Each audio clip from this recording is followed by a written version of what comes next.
everybody, we're welcome back. We're just coming back from break for the first time and not forgetting to do that a second time. If you've been watching our interview so far on YouTube, we do this live on Twitch as well. So come watch us live every Wednesday, 7:30 p.m. Eastern Standard Time on Twitch, and you'll get to see Michael try and finagle with OBS and trying to get this right. But hello, everybody. We're back. I am Bardicdice. I am the DM for our upcoming game, Call of the Netherdeep. And I'm super excited to welcome a returning player who played in our last campaign, Wild Beyond the Witchlight, Brittany, also known as SassyFire in the Tavern and Discord. How you doing today? You look wonderful. Keeping up the dress up. I feel like I dressed down. I apologize, but all of you guys have been dressing up for these interviews, and I love it. It's been so fun. I mean, Greg set the standard. He did. A bow tie is a hard thing to beat. I almost put one on. But no. That would have been amazing. I did try and find mine. I can't find mine. I don't know where it's at. I don't own one. I was going to steal my husband's. Fair enough. That's fair. So before we get into tonight's interview and get into what we're going on, if you have not heard, we're going to be doing Call of the Netherdeep starting this July. Actually, the first week of July, July 6th is going to be our first one-shot or intro, as we'll get some players to come in to be the rivals, so you guys get to see who the other characters are in this game before we introduce our players. So it's going to be a lot of fun. It's going to be Wednesday, 7:30 p.m. Eastern Standard Time. But you know what? Instead of talking about it, why don't we roll that wonderful intro so you guys can see what you have in store for the upcoming campaign.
So good. That song is always a banger, and I love listening to it every time. So we'll be doing Call of the Netherdeep starting this July, starring the one and the only Brittany. Brittany, are you excited? Only me? So only me. It's gonna be fun. Just you. That's it. No one else. Yeah, you guys haven't heard. All these interviews are for nothing, so they're out. No, I want to play with them. Okay, I guess you will. Yay. So yeah, I'm super excited. You played Rhea in the last campaign, The Wild Beyond the Witchlight. And actually, for those that don't know, it was Brittany's basically idea to push me to play The Wild Beyond the Witchlight, which the best fit ever was Feywild and me as a DM. So huge thank you, Brittany, for you pushing me to do that on a second night. Because I mean, DMing twice during a week is not easy. And no, I'm selfish. Yeah, no, it was great. So I'm probably toxic. I just want to play D&D. Yeah, pretty bitch. Yeah. But I really appreciate you pushing me to do that, because I think Wednesdays is really fun, and I enjoy doing it twice. And it's also brought me back to the module side of things too. So real quick before we jump in, do you have like any comments or things that you enjoyed about Witchlight Carnival, or just kind of like your first time being on it? Well, I guess it wasn't your first time on a stream game technically, because we streamed Skyrim before too. But yes, Skyrim. Yes, good morning, Kiara. They're right there. Yeah, they're right there. Always behind me. So yeah, for all of you guys who don't know, me and Brittany actually met and became really good friends through our characters we played in Angie's Skyrim game, where I was an orc and she was a human cleric? Okay, I couldn't remember if it was elf or human. It was the first time I've ever played a human. I was like, you always play elves. It had to be an elf. And by the end of it, because Kiara actually saw Moria for the beauty and the beast he was, they ended up getting married. So It was sweet. yeah, we had such a fun time with that. Let's continue. That's also the first time I've ever had a character like Same. get in a relationship. Yeah, with like another PC. Yes. No, period. Oh. Ever. Usually when I play clerics, and I do play a lot of clerics, I make them like their traditional like celibate. Yeah. Yep. Took a vow of celibacy. Like, I'm not interested. That's fun. Well, then quick question about that before we get into the actual interview and just get to know you as a player a little bit outside of the characters. But I wanted to stick with that because we know you as Rhea. What did you bring to Rhea that you're excited to either show differently or the same here in Netherdeep? Oh. Rhea, I never played a warlock before or any arcane caster, and I wanted to, and she was like, the whole point was like, I want to play a caster. And God, spell slots killed me at the end of that game. Yeah, it did. But one thing about warlock, spell slots. But I made like, I was like, I still like, it still felt close to a cleric. Like I had someone who gave me my powers. I was following a certain set of rules. You know, I was applying what the Rose King, like what that domain was supposed to be about to her. Which wasn't always good, but that's what was what there, are you right? talking about? The Rose King always did you in the right direction, do you? Sure. Whatever, father. My next character, she's just kind of my little... My cat is meowing, and I'm really sorry. I can't hear nothing, so you're fine. Okay, good. Is it Ollie? No, it's Oreo. Oreo, okay. Oh, they're She's very more than, they upset just right want to now. be guests on the show. It's fine. But my next character, she's just kind of like... We need to keep a glasses count. I can't see at all, you too. by I the didn't way. even think about that. I am completely blind. I've been wearing glasses since first grade. Everything is blurry. Revenge is so sweet. I love this. I have no idea what's going on. Me neither. Wow, she's loud. But my next character is like my little wildfire. She's just gonna go around. She's got her own moral code. She's gonna do her own thing, and I'm really excited to kind of think about what she wants and not what other people expect or want from her. I like that. That'll be really cool. And we'll dive into your character for this one a little bit. So the reason I like doing these is because you guys get to see the characters all the time. And you know Rhea, you know little puppet wife from It Takes Two. It's the French book, yes. The traumatizing game. Very traumatizing, especially with elephant dolls. But I can't look at elephant dolls. I really hope they come out with a sequel, is all I'm saying. Me too. But I wanted to reveal the curtain a little bit and get to know Brittany the way I do as well for everyone else. And also ways that I don't know you, that maybe we haven't had these discussions before. So, that being said, who is Brittany? What was like your life growing up? What was your kind of family setup with brothers and sisters? And kind of just give us a little window into, you know, who you were as a little lad. My little lad. I am the youngest of two, if you couldn't tell. Actually, I didn't know you were the youngest. For some reason, I thought you were the oldest. Oh, no, I know that. I've seen the pictures, but okay. Everyone assumes you act like the oldest child. You act like my older sister. I love my sister. I love my sister to death. She's only 18 months older than me. Okay. And actually, she got held back in first grade, so we were in the same grade through all of school. Oh, interesting. Graduated together, went to our proms together. It was almost like having a twin, I feel like. Yeah. And she and I are very different. Put your glasses back on. It's been a minute. Oh, thank God. I can't see anything. She and I are very different. She doesn't wear glasses. Well, neither do you for this whole one, because I bet people are going to do it again, so. I'll do a test. It's fine. So I was always the more responsible one. She's the princess. She's the wildfire. Which is why I think you calling me Your Majesty so much fun. I was like, no, that's you know, the only reason me. It kept on going was because of just your reaction and how much you're like, stop it. And I'm like, No. Yeah, I know. I know you, Mike. It's fine. Yeah. It was good Unless I get the content. check-in of like, no, that actually pisses me off. I'm like, oh, okay. Oh yeah, yeah. I could tell you. Yeah. Uh, no. So it was me and her, and I come from Irish Catholic family on both sides. I have 26 cousins, Wow. first cousins. Most live in the state I live in. Okay. A large majority of them. So you guys were close though, not just like related cousins. You guys like all hung out a lot? My mom's side, we're very close. We still are. My cousin, Okay. like some of my cousins are like my best cousin is, I say that she's like my best friend. She's 4 days older than me. Oh. And her sister is a month older than my sister. And so, Oh, that's like so there's a cool. smaller group of like 10 of us that are like super close. Which makes Still sense. to this Yeah. day. Yeah. That's so interesting because in my Um, family, it's like everyone's my sister's age or my niece and nephew's age. So I'm like really weirdly in the middle. I don't have anybody at my age. So that's no, I really mean cool. some of my cousins are 12 years older than me, and my youngest cousin is 5. That's I'm 32 for reference, so that's crazy. it's like we got born in groups Yeah, along exactly. the way. So there's like a group that's like 10 years older than me. There's my group, and then there's like a group of like Okay. under 18-year-olds. Yeah.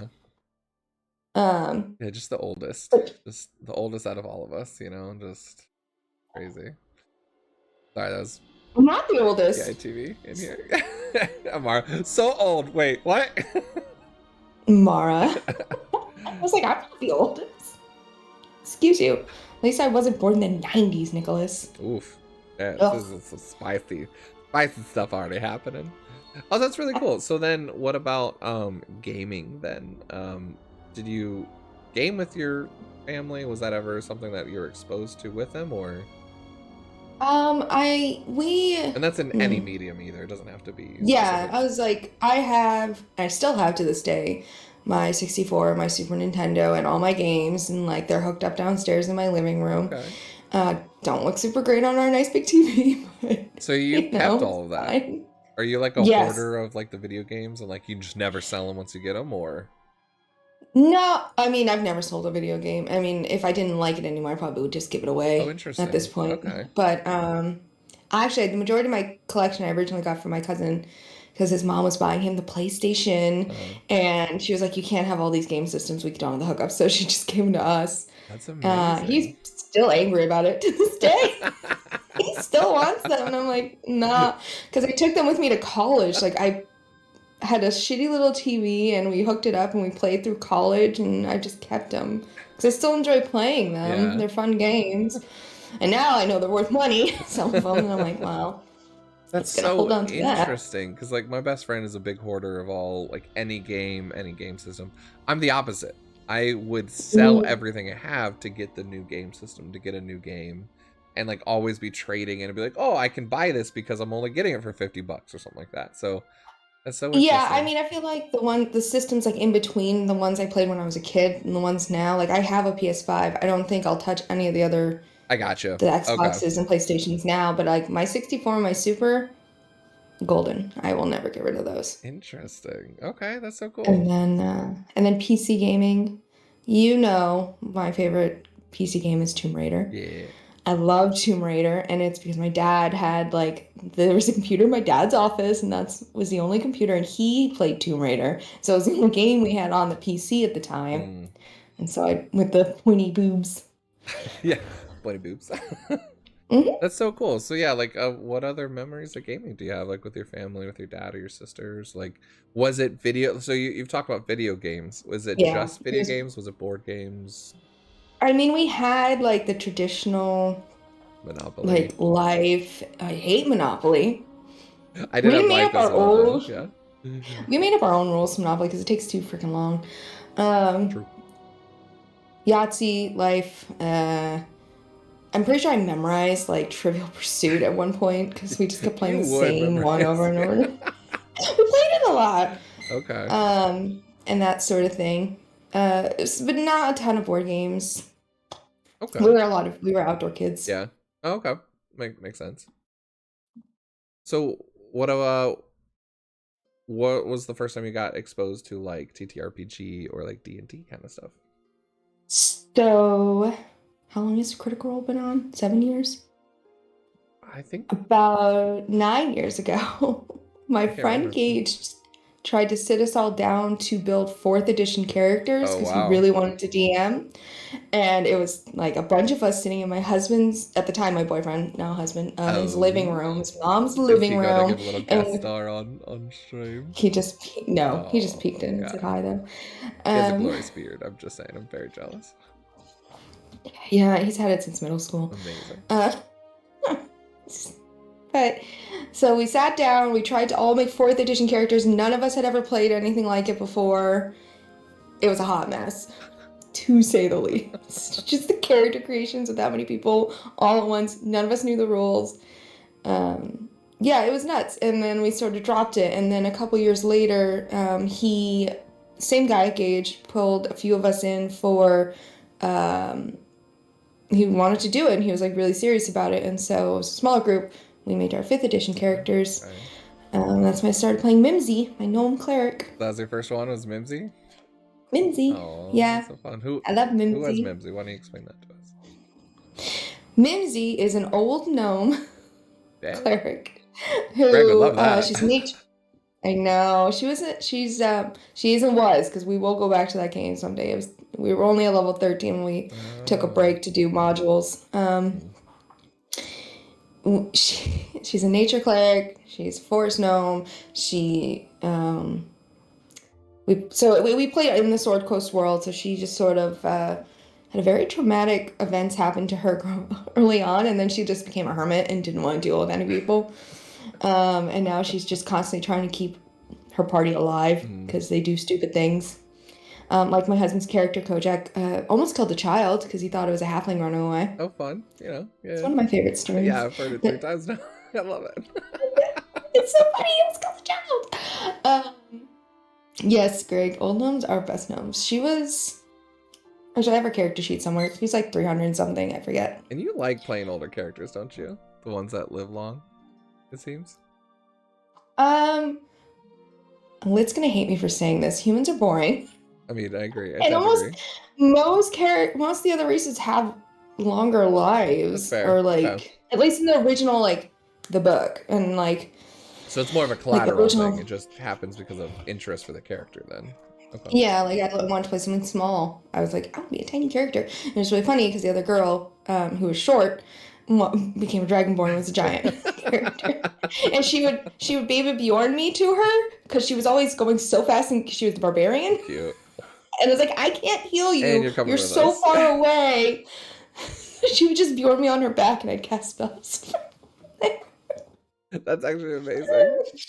It's the best thing to do. Oh, what was it? Critical Role in their one shot. Didn't Grog or not Grog, but Travis and Brian do something similar where it was like the ogre and he was like riding on top? I've always wanted to do something like that too. I think that'd be so funny. It was funny in our most recent campaign, one of our players was a fairy cleric. He's a little fairy. And the other person was a orc. And so literally he was a pocket cleric. He just hung out in the guy's beard. Don't ask me why he had a beard. He shouldn't have. That's alright. Yeah, I mean, because you want a beard. That's all. That's the only answer. Because you wanted a beard. That's how I am. I want all my beards. Yeah, exactly. So before we deep dive more into D&D and everything else, what other hobbies did you have? Then you said you were outdoors kind of person, and besides D&D now, and you said PC gaming, what other hobbies kind of formed you and kind of made you who you are now? Reading. Really? I wonder why. I wonder why. People don't know. I'm a librarian. What? Like, I know. I work in a public library, and I love it. I love my job. I love what I do, and I love books. Even though I wish that it was true that I get to read for a living, because I don't, and I wish I could read more. Just tell people, leave me alone. Leave me alone. I'm reading. This is my reading time. Shh. No, I can't do that. I wish. But I love reading. What are your Harry Potter, books? obviously. Harry Potter. Yeah. When I was growing up, of course. Fuck J.K. Rowling, but Harry Potter is amazing. That's fair. I always say it's really weird that, it's an anonymous writer and we don't know who wrote those series. Right? Yeah, totally. Remove all the credit. I love Terry Pratchett. I'm a big Terry Pratchett fan. I've read all of his stuff. R.I.P. Which, if you don't know, do you know who Terry Pratchett is? Not off the top of my head, no. He Sounds wrote, familiar, though. yeah, a collection of books called the Discworld series, which had the witches and the warlocks and like the guard and like death as a character, and like they're so funny. They made a movie out of like the first witches book. Okay. It's the best. I love it so much. That's my thing. I don't read as much, so there's so many series and genres and like things that I've missed out on. Yeah, it's something I need to probably catch up on. The audio books for Terry Pratchett's are amazing because he's a British writer, so they have British audiobook readers, and they're so good. Is that why you're always doing British voices? It might be. It might be. I'm pretty good, according to some actual British people. Into the void. Yeah, so I read a lot as a kid. When I mean outdoorsy, I wasn't like a sports kid, but we did like a lot of camping. We went to the beach and like I live on the East Coast, West Coast, and so you had like a lot more time than it sounds like to let your imagination flow. Then I mean, if you're camping and like having to entertain yourself, then not like yeah, we were entertaining ourselves a lot. That's really cool. Fun. Well, is there anything else you want to discuss on like kind of growing up or like influence or any memories that you think affected kind of like who you became as a D&D'er now? I don't know. I think D&D's really just let me explore more of who I am than I had in the past because I sort of put myself in this little bubble, and now I'm not in that bubble anymore. Same exact with me. Yeah, I think a lot of times I tend to go for super extreme because my life I always felt like wasn't super extreme, or like I didn't experience things that, you know, I wanted to when I grew up. Yeah, so that's interesting. It's a cool take on it. So what about so your first introduction was kind of 4E and then into 5E. Have you played any other systems besides 5E? Fate. I love playing Fate. It's a great system, especially for one-shots. We always like pick it up randomly. Oh, cool. I recently started playing Vampire the Masquerade with my home friends. We sort of like play it when we can't get together for like D&D, and it's like whoever's around. How are you enjoying that, by the way? I love it. It's a fun system. It's pass-fail, basically. Okay. So it's a fun system. And it's definitely more, it's just RP heavy. It's super RP heavy. Interesting. Which I love. So Fates. A little Humblewood. Kids with Bikes. Oh, Humblewood. Humblewood's my baby. It's still 5th edition, but I love Humblewood. To me, it feels so different. I mean, even though mechanically it's the same. Mechanically it's the same, but it does feel super different because you're just animal races. Yeah. You can play any of the other races technically, even in the module, but why? Exactly. It's the point of Humblewood is to do something else. And it's like the only version of like a game where you're playing animals that doesn't feel like a furry thing. True. So true. I was thinking of like Honey Heist or something like that, where you're. I've never played Honey Heist. I've been wanting to do something like that, and she just did. I think they're about to do it this week, maybe like Sprinkles Journeys or something. Tomorrow. Yeah, that'll be kind of fun to watch too, especially Sprinkle. Break after Calamity. Or Sprinkle can't like die ever. Nope. That was like my favorite joke, which was like, please let me die. I mean, they made sense of it at the end. It was great. It was so good. But yeah, and Kids with Bike, if you haven't played that system, it's really fun. What's that one like? You're essentially it's like Stranger Things-esque. You're a kid. Okay. And so you have to like figure out getting around and like doing things as a child. So that's why it's called Kids with Bikes. Because pretty much everyone has to. I played a kid who didn't have a bike. And I wrote on the back pegs of some of the boys. You would. I was like, my mom just dropped me off at the mall. Like, where are we going? It was like, you're in the 80s. It was like very like that. And like, there's a monster and you gotta like go solve it. Scooby-Dooey kind of thing. Yeah. It's so much fun though. Well, that's kind of fun. It's fun playing a game where you're a kid sometimes. So you can just be like, these rules apply to me now. I'm a child. Yeah, it'd be kind of fun. That's where I was like really interested in City of Mist, because I kind of had that like sort of similar, or it can have that similar feel to it. Yeah, I'm excited to learn to play City of Mist. I'm excited to learn to play like Starfinder. Cough.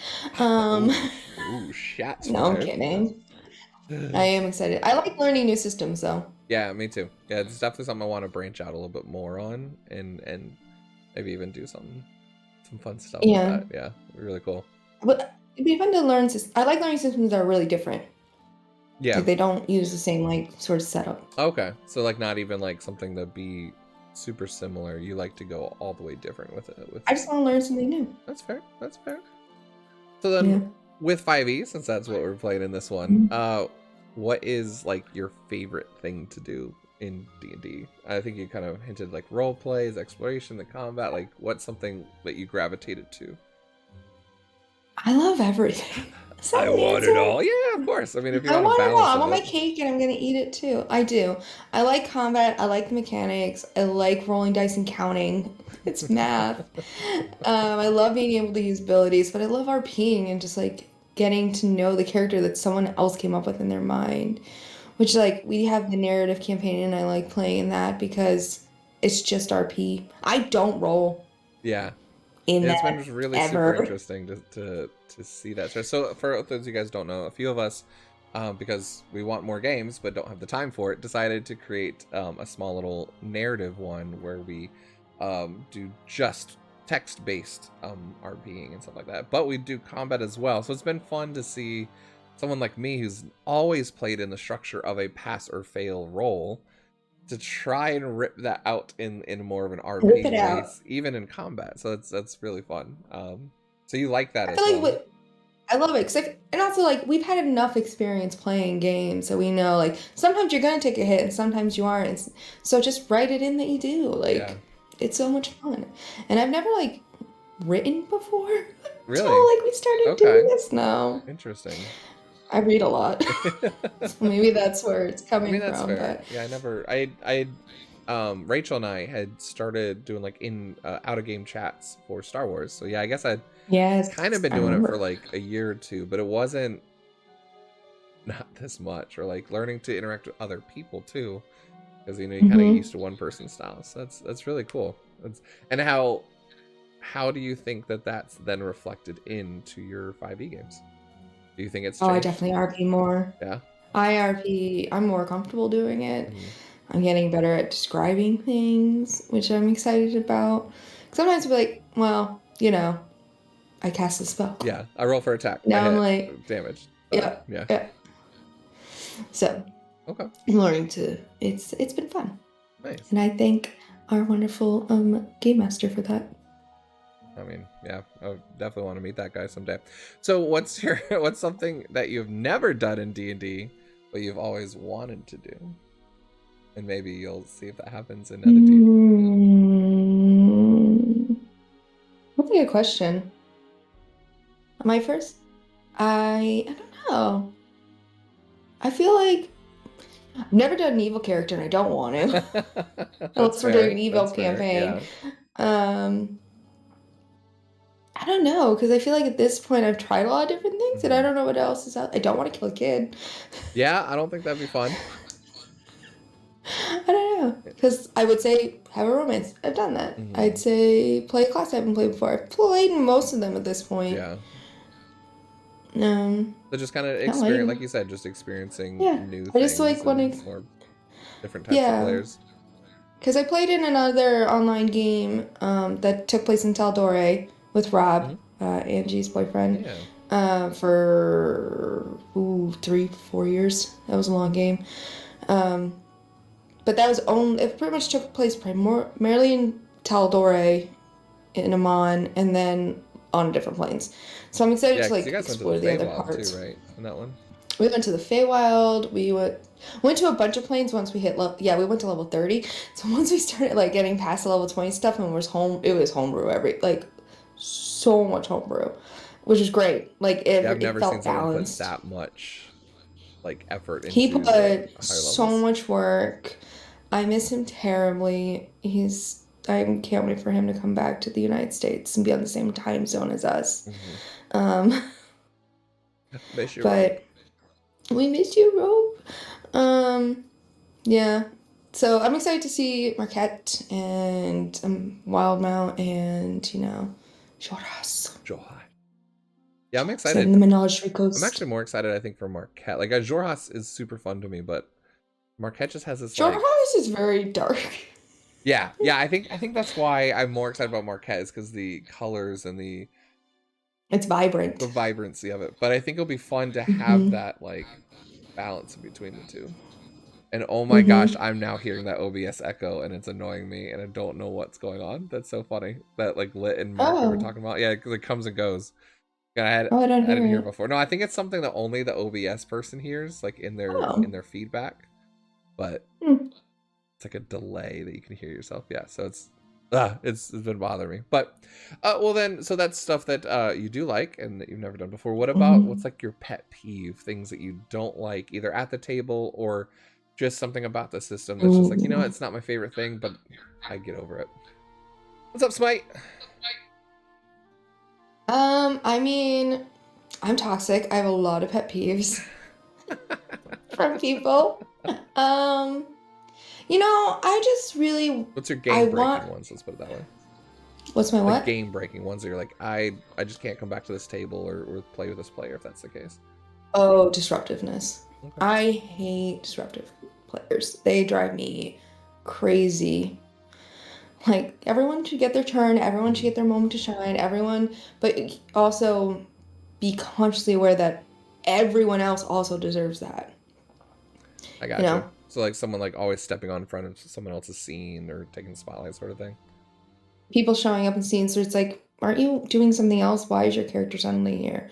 Or yeah, it bugs me. I'm like people like I'll be sitting and watching two people playing like a scene out at a table and I'll be like, my character's not there, but so I'm just watching and listening. People who aren't paying attention, who aren't I just it's a respect thing. I just feel like people should be super respectful at the table regardless. Like if you as a player aren't into it and are having disruptive behaviors, then don't ruin it for other people. Yeah.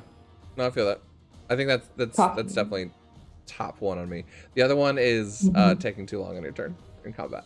Because combat's already gonna be sluggish anyway. I'm just like, ooh, if you don't know, like I'm a DM where I'll be like, you can go at the end of the order for this turn. Like if someone's that bad at not ready. Yeah, it's really. I mean, I get it for spellcasters because sometimes like you're planning something and then like the field changes and the two people before you like okay, you have to rethink a spell. But that doesn't happen like every single turn either. Yeah. No. Yeah. No, it's where like, oh, I haven't looked at my spell sheet. Why? You've had like that's a you thing, not a combat thing. Yeah. Yeah. I mean, it comes down to respect. You have to respect people's time and like. Kind of falls in the same category. Yeah. I'm just a big respect person. I love it. I like you're really toxic, but it's all about respect. So I like the balance and the dichotomy of it. Yeah, it's great. So you get to be toxic. You be a bitch to me, it's fine. You get to be toxic to the disrespectful people. I get it. It's good. Yeah, I take it out. You're a superhero. You're a vigilante. That'd be fun to play. I want to play a superhero game. Not gonna say anything. I got something up my sleeve. So, which do you prefer, DMing or saying? Playing. Yeah, I mean, I've only DM'd Humblewood, which I love. Is that your only, and I can't. only DM time? That was your first time? Yeah. Interesting. The only time I've ever DM'd is when I DM'd Humblewood for them. I love the game. I love the players. I loved the module. I have no interest in homebrewing anything. And so, like, we got to the end of the module, and I was like, yeah, I don't want to play anymore. And it was becoming, like, the idea of, planning was, like, overwhelming. I'm like, they're going to come out with a second module eventually. It's supposed to go on Kickstarter. I'm just going to... Which got delayed. But that's fine. That's fair. Yeah. Sorry. I was just running back. Yeah, so no, I mean, do you think you'll do more DMing going forward, or do you think it's at a level of you're like, I just enjoy playing? Like, I don't mind doing one-shots. Yeah. I don't mind doing one-shots. I wouldn't mind running a module, but, like, if that's the expectation, I'm comfortable. Like, okay, I'm good with, like, that. Like, you were talking, Strahd came up earlier. I'd run Strahd in a heartbeat. Really? That's cool. I loved playing through it. as a player. My little gnome cleric did not enjoy it. She never wants to go back to Barovia. But it's a fun campaign. Mm-hmm. But I wouldn't, or I'd run like a one shot where it's like, okay, I couldn't game. So tempted. I don't know, something about me I just want to tackle DMing Curse of Strahd. It's a beast. It's a beast. Like when I played it, I know we only got through, and we played it for like, it almost took us 2 years, mainly scheduling, but you know. Right. We probably only touched like a quarter of it. There's so much content in there. It almost feels like an open world. Yeah. It's super open world in Barovia. So, like, you don't have to go and do like every little thing. Everything. Yeah. You just like need to figure out. I mean, you know who the bad guy is going in. It's on the cover. So you just it's on the cover, it's in the title. And you learn pretty quickly what it's all about. But I'd love to like DM it, especially with players I think would explore it more than we did. Yeah, like instead of just like go straight through the mechanics of it. Mm-hmm. Because we were playing, when I played through it, we were playing with Mimsy. So we were playing with our original characters after we did the whole Tiamat series. We did all of Tiamat, and then we like got trapped in Barovia, and it was like, we just want to get home. Like, what's happening back home? And so I think that was a bit of a problem, and why we ran through so quickly was because our characters all weren't from there and all had other priorities. Although our druid did get to hook up with one of the NPCs, and she came back with us. It was pretty great. Oh, that's crazy. That's fun. She's in our real game now.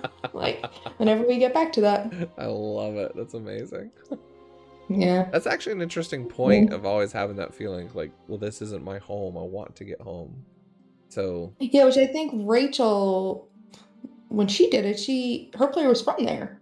And I feel like that's another good. Was she? Right? I thought she was from Baldur's Gate, but I could be wrong. I mean, or was her husband? I think she found. She had connections. I think she found out her husband was there, and that's why she she didn't have a reason to leave until she found her husband or something like that. Yeah. That would be kind of interesting though, to have some way of having the characters originate there. You can. That's interesting. There are people. There are cities and like people there, villages. Like, you literally can be from Barovia, and you just know like, this shit. Right. Yeah. Like, so it's an option. Or like maybe people that had stumbled there before and know they're stuck, but then it's like you meet people like, well, maybe we can actually make the revolution now. That's interesting.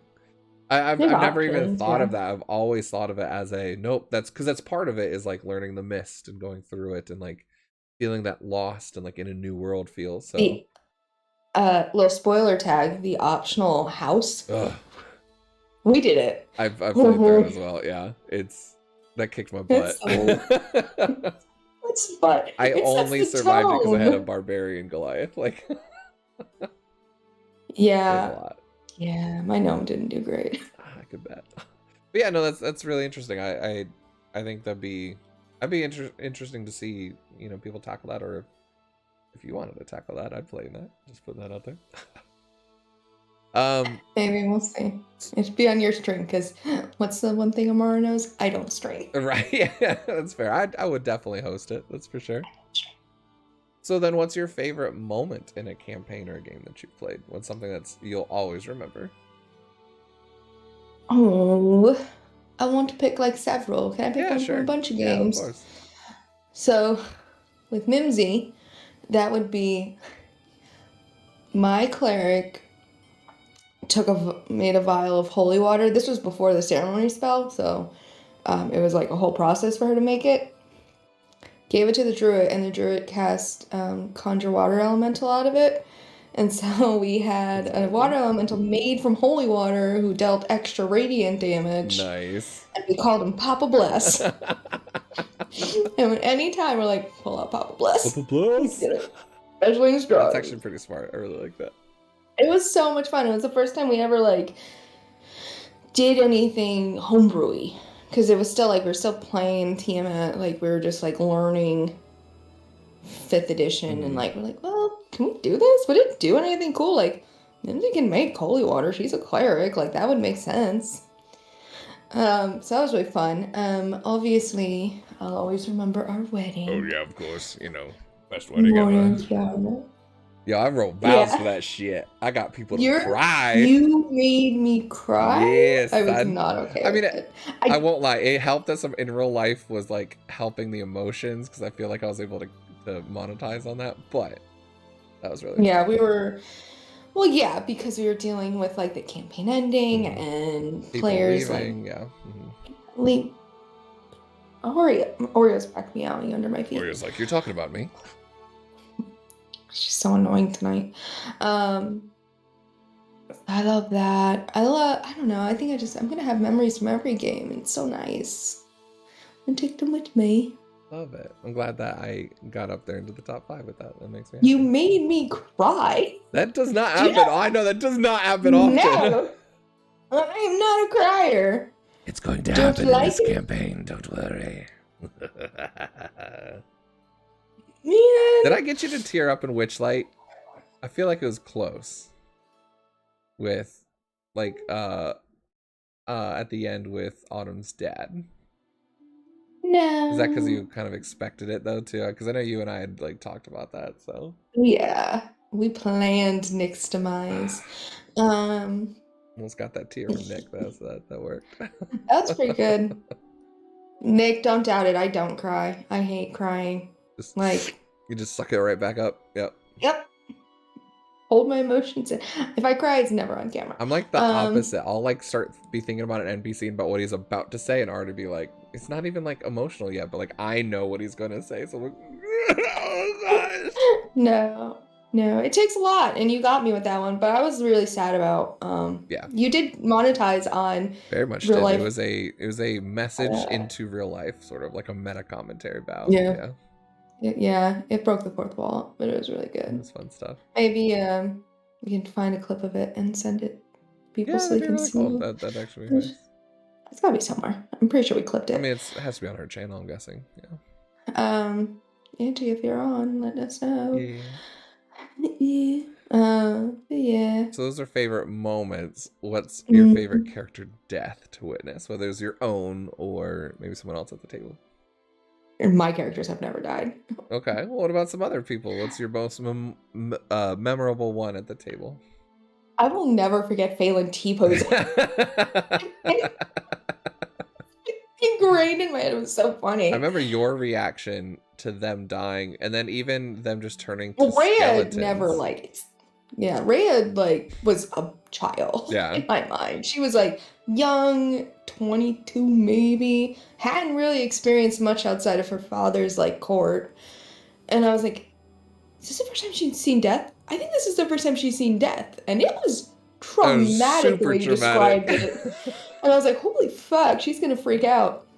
But it was hilarious. Brittany was laughing. The wildest. I think that will forever be the wildest moment for me as a DM, because I'm like it's the moment where you just see the train roll and you're like, it's too late to turn it. Like I can't turn this away without letting you guys know that nope, I'm retconning stuff, sort of thing. It's like it was pretty bad. Okay.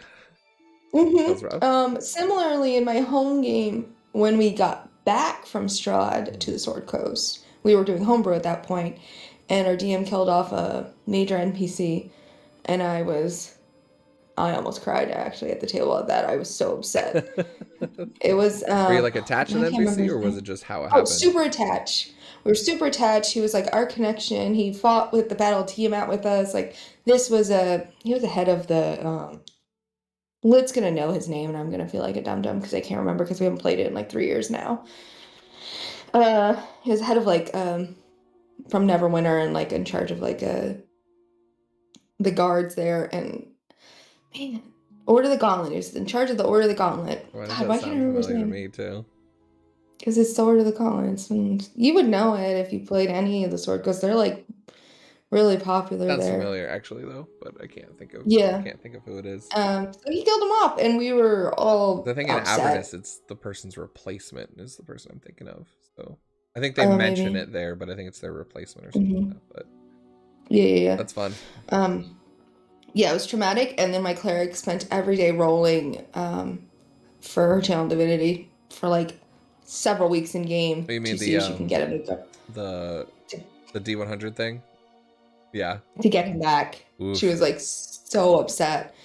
And my GM was like, you gotta stop doing this. gotta let him go. I was like, no. That was like really hard to watch.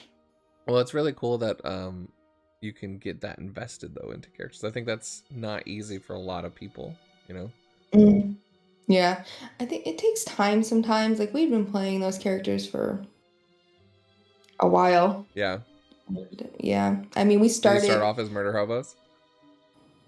No. When you guys first started playing? Because that was my table. I was like, everyone else was a murder hobo except me. I'm like, guys, because I don't feel like this is all of D&D. He's like, I don't say anything, and I walk in and I kill everyone in the tavern, and I'm like, okay. No, half the table. Maybe it's because half the table is girls and half the table is boys. Like it was a good split that we were like, we're not gonna keep everyone killing these people in focus. Like our barbarian dragonborn was played by a girl and was a female character, and she was like, I'm not doing this. And she like at the time it was our first character, so she like filled out the personality traits that are on the sheet that nobody uses it once you've played it enough. Yeah. But she was like, no, I'm a pacifist. Like I only fight when I need to, and we're not fighting these villagers. That's my personality. Yeah. That's so cool though. And it was though. She played it up, and she was like, she doesn't really want to fight if she doesn't have to, but if she sees like her friends in trouble, it's like, I agree with you. We shouldn't fight these people. This seems weird.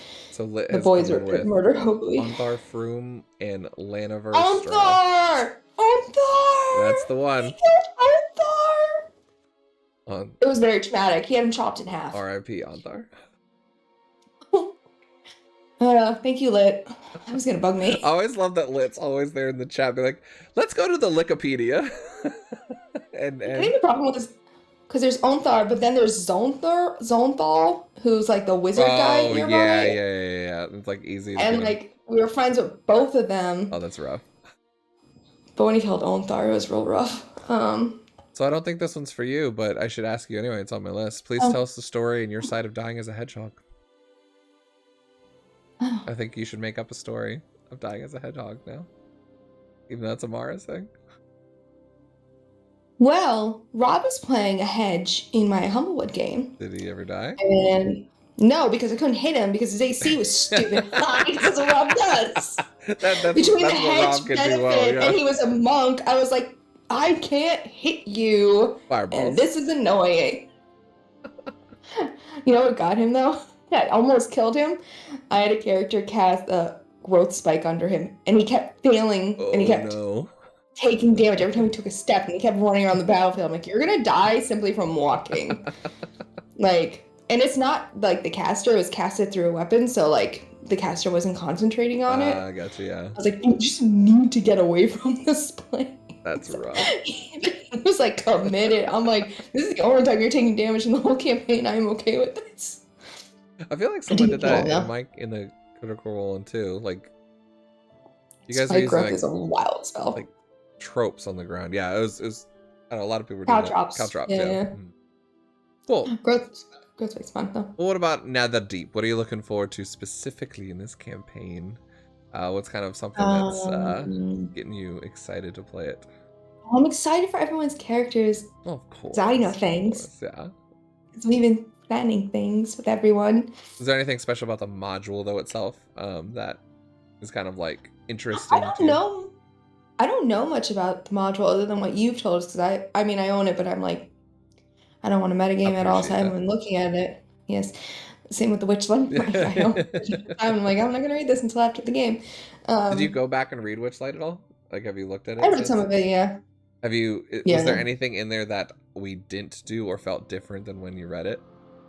Or you recognize, like, okay, we just kind of basically went through the book? Yeah, I mean, there was stuff that I was just like, oh, we just did it our own way. Right, yeah. You know, I never... Even when we were playing the Skyrim game, I'm like, yeah, we're playing the Skyrim game, but it's Angie's Skyrim game. Yeah. It's gonna feel different. We're playing Feywild, but we're playing Mike's Feywild. Like, rules aren't always the same. Interesting. It's fun. I just subscribe to the multiverse theory. Oh, 100%. Same here. 100%. So, Yeah. That everyone's table is a different world in the same. Yeah. Yeah. Totally. So like there might be similarities, but like whatever. I liked it. It was really fun. I was annoyed that the Majesty thing was actually in there. Yeah, it was. I was like, hey, it's in the book. I have to do it. Sorry. It was like the tiniest little. Though I did forget to tell you about the flying thing. I think. Yeah. Yeah, that was like a boon the whole time. Charming thing that I never used. Yeah, I didn't even use it in the final fight. Actually, Yeah. I put it on my character sheet. That's true. That's true. I think we might have mentioned it once and just never got brought up ever again. Yeah, like I had forgotten about it. Yeah. So yeah, it was Yeah. fun. I mean, but it was fun. I liked it, and I'm excited for this game. I'm excited for everyone's characters. I'm excited. Characters are fun. I think they're really cool. I think it'll be fun to be. I've never done a game where you specifically are starting as like a mercenary group, essentially. Oh, interesting. Okay, like as nobodies before the adventure sort of thing, or like not directly as a adventuring group. No, like you're like we're an adventuring group, but we're like in this game we're like a competing like mercenary group almost. Like we're for hire for this woman or whoever it is, and you know what I mean? Like I've never gone into a campaign being like, oh, I'm gonna work for that person. Oh, I see what you're saying. I got you having like a patron behind you guys. Yeah. I was like, nah, this would be. Yeah, I thought it was interesting. Like cushy. Yeah. It sounds a little cushy. I mean, like, oh, I want to work as hard. You really think Sweet Angie's got a whole lot of extra profit to push? Grandma's gonna. You could have an extra chocolate bar. Don't worry about it. That's all I want in life. It melts in my hands, though. Yeah, whatever. I gotta go. I have a wart to pop. I'm so excited. I'm so excited for Granny. Granny. Yeah, it'll be really interesting because you know me. I hate the tavern intro, and I know so many people love it. I just can't do it, and if I ever do it, no, there will be a twist. The tavern's gonna blow up. Yeah. Something's gonna happen there. Like, there's gotta be that, or one time, or I'm holding the tavern for the one time people are like, "Oh, Mike's always got something up his sleeve. This is exciting." I'm like, "Oh, you're in a tavern." That's it. Like, you know. Yeah. Because my thing is, you need like. My thing is, it feels like a meta. Like, and maybe it's just me as a person. If I go to a bar, I'm not talking to everybody in the bar. There's a good chance of going in, getting what I want, and leaving. So yeah, there's that meta of like, oh, that's someone I need to talk to, and like, but why? And not always. It can be done right. Yeah. It's so. I think it's put so much pressure on a DM to try and tie people together. Personally. Sorry. Yeah, I agree. I think it's better when at least, like the way Critical Role did season 3. It's like 2 to 3 people had a connected backstory. That was really and came cool. in. Yeah. And I was like, yeah, we need to have. It makes it so much easier when you connect your backstory with someone. So even campaign 2 to me felt forced. It was like, oh, you're on the run and trying to hide from people. Want to go to this carnival with us? Okay. Like, you know what I mean? It just. Yeah, and they hadn't known each other super long either. I was like, I feel like because of what they did with EXU, we had the 3 characters who had a whole adventure together. Right. Yeah. Coming in, everyone else had like a longer connected history, and I feel like it makes it so much easier. Especially because it's like, do you really want to keep like all of it internal for like forever? Like it's hard. Yeah. And that's why I really like. I really enjoy what we've done with Beacons and Fates, where it's we're gonna have these intro sessions to either cement that tie-in or look at a character and see what they've been doing prior to this and see why that's relevant coming into the story. So yeah, this is interesting. I'm building a whole intro because Netherdeep starts at level 3. You're supposed to be at level 3 in Jigao, and I'm like, I don't want to do that. I mean, I know you could, but I think I would love to take this time to show how the adventure starts, to flesh out how you guys are and have some fun with that. So yeah, I think it'd be really cool. Yeah, I like the idea of not. I like that the campaign starts at 3, but it gives you room to build that. Yes. To build those characters. For sure. Even if it doesn't say do that, like. Yeah, then there's a little small part that says like, go to the Wildmount book and you can run this open adventure if you want, things like that. But yeah. But I also understand it's like, if I'm trying to do a shorter game or get right into the story, I appreciate the fact that we're not starting at 1. Because what was it like? Storm King's Thunder is like, you gotta like fight off an orc invasion at level 1, and you're like, Yeah, like we did that. We're everyone's gonna playing die. Storm King Thunders. We're playing that right Oh, now on really? my Friday game. That's the one Adam's running. It's a fun So we're game. I taking a hate the break and first running level. modules. Mm-hmm. It was so hard, and we killed them all. Nice. It was. We didn't even let them. They tried to run away. We said, Yeah. we're level 1. It's a big group. It was like 7 Oh, players. okay. I was like, we're here. 2 warlocks. The Eldritch Blast were running crazy. It was great. I love it. That's fun. Yeah, I was like, it's wild though. And then you're fighting like giants, like literal giants at level 2, and Like, you're just like, seriously. what? Yeah, which I kind of like. I always like games that make me feel like it's a deadly world. Like I'm not the most powerful thing in there necessarily, so it does help. Which it is deadly. I mean, you know, Nick will go off and chat about this, but like 5e is not, the modules are super balanced usually. Yeah. But when you're playing with like a 7-player group, like it kind of works out anyway. So you don't have to change as much, but it still felt like we were recently, one of the games we were in Storm King's Thunder fighting more giants because that's all you do. I think sometimes they send you pictures of it. And I'm like, I think I might die. I'm gonna be a furball cleric, so like, they could die at any point anyway. I think that's what I like about Storm King is because part of it was like, you don't necessarily have to defeat the giants. It's more about saving people or having like, there's always an alternative like thing to get done. You can go fight the giants if you want to take them straight on, but I know like we just keep running across. Yeah. Like, what are they terrorizing this town? And I'm like the Furbolg, so like I speak giant, and I'm trying to like reason with them. The Furbolg in that campaign too. That's what my Furbolg is. My leaf. We're twinsies. Leaf is fun. So what's your exposure to Critical Role then coming into this campaign? All of it. All of it. It was funny because I started playing the 5th edition game around the same time Critical Role started like streaming their game. And a few months in to us playing, my DM was like, "You're playing Gnome Cleric. You should go watch the show I came across on YouTube because of Ashley Johnson." Okay.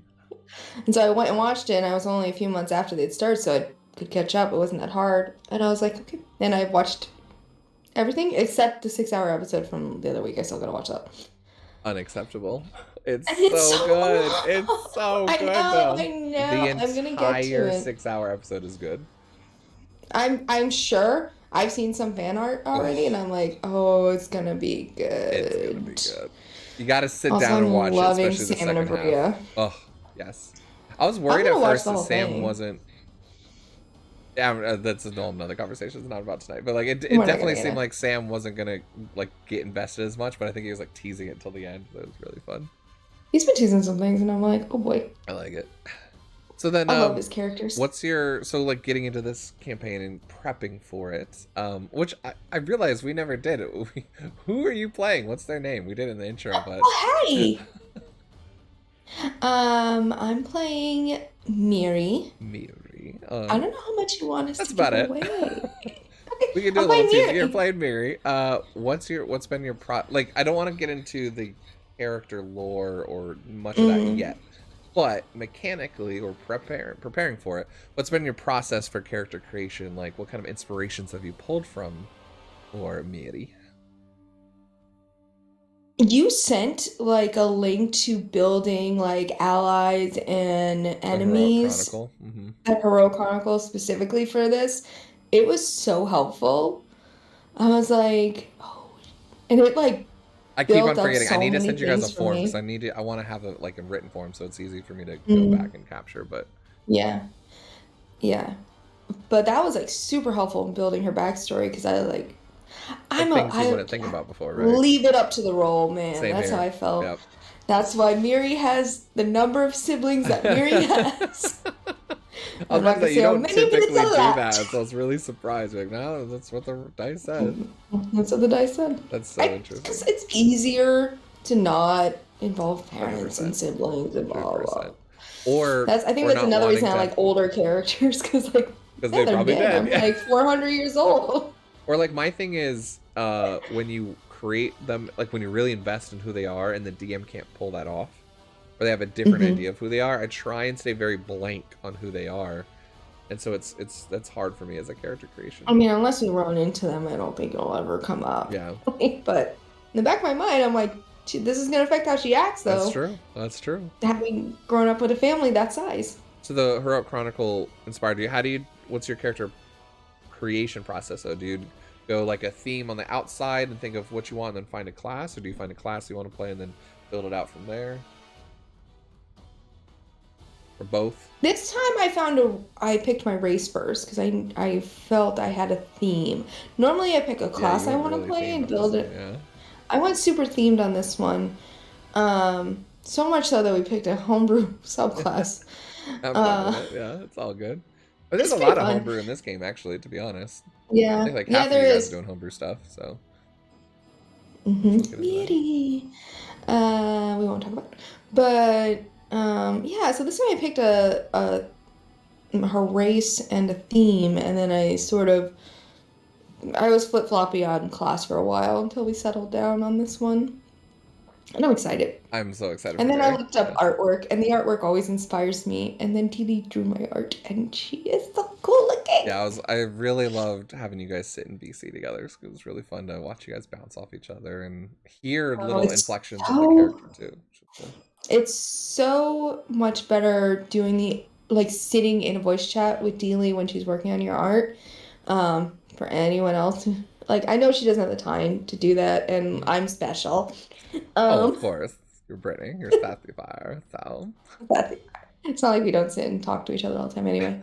But building her character gave me ideas, and I was like, oh, maybe she wears this. Why would she wear this? Oh. And then it added more to her. That's cool. So now you're thinking about stuff that you didn't necessarily think about before. Yeah, it's not stuff that's written down. It's just stuff that now I know. It's easier for you to inflect and bring in a description and improv. Yeah. Mm-hmm. Yes, indeed, you did such a good job. That's so fun. So, that being said, then, Brittany, thank you so much for jumping in with me before we leave and close out our night for the interview. Without any spoilers, and I'm curious what teaser you'll give. Can you give us a teaser on who Miri is and what people can expect to see from her? I will simply say, and I think you expect this, Miri's going to leave her mark on people. Yep, that's what I figured it'd be. And people will not forget her. Make sure to tune in July for Call the Netherdeep to figure out what that means. Thank you so much, Brittany. I was so excited. I think this is so much fun. Actually, get to know you guys more, and it's so interesting because so far, at least, and I think I'm really excited to get to Nick because Nick's exposure for different. He's he has a lot more exposure to other systems, but the three of you guys and all four of us really have all started with Critical Role, or at the same time with Critical Role in campaign 1. So that's interesting that it's this table going into the game. So except for Nick, because that's okay. Which I think is interesting. I think it'd be really cool to have him come in totally blank to this the world. Yeah, when we played the Skyrim game, I had no idea. Yeah, I knew nothing. We're like, what's it the was worst great city? Riften? Let's do it. Both picked it. It's the worst city. All right, she's from Riften. I remember I was so annoyed in the beginning because I wanted my character to be from a gruff town and no one knew him, and already another player was like, I'm always by his side and chases him everywhere, and then you're like, oh, I gotta go find you and give you a message because of your parents. I'm like, no one knows me. I'm an edgelord. You tried so hard. It didn't work. Edgelord to my very sweet not even close to an edgelord. He was the most. He was a teddy bear. Yeah, he's such a teddy bear. I love Morior. I think let's go ahead and we'll raid Careful Cantrip tonight. How's that? But sounds good. Thank you guys so much for all of your support, for coming in and joining us and supporting us, cheerleading Brittany and all of our players. Join us next week, next Wednesday, 7:30 p.m. Eastern Standard Time. We'll be having PITD Studios Nick on here. I'm so excited to get to know him a bit more. You guys have seen him in a lot of stuff. He's been around, but I can't wait for this. It's been, really, him and we've had talks about other ideas is kind of what inspired this anyway. So I'm really excited to sit down and have a cup of coffee with him as well. So we'll do that next week. And then, guys, it's happening. 2 weeks. Ooh, I'm so excited. Ooh, I just had a big old chest compression. Like, in 2 weeks, we're going to be starting this. Call of the Netherdeep. Yeah. So a month is going by, man. Wow. Yeah, there goes my break. But thank you guys so much. I'm so excited to bring this to you. Join us tomorrow for Fates United, 7:30 p.m. Eastern Standard Time. It's going to be really interesting. I think it'll be a nice check-in game and see what happens. So we'll do that. And then join us Sunday for Beacon's Aura, 3 p.m. And if not, if you haven't joined our Discord, we have a whole lot of fun time there. Continue the conversation of modules versus homebrew or Critical Role fans and stuff like that. So it's going to be a lot of fun. We'll go ahead and go to the ending screen and say goodbye to YouTube as well. But stick by. We'll go ahead and raid Careful Cantrip right afterward. I love you guys. See you next time. Bye.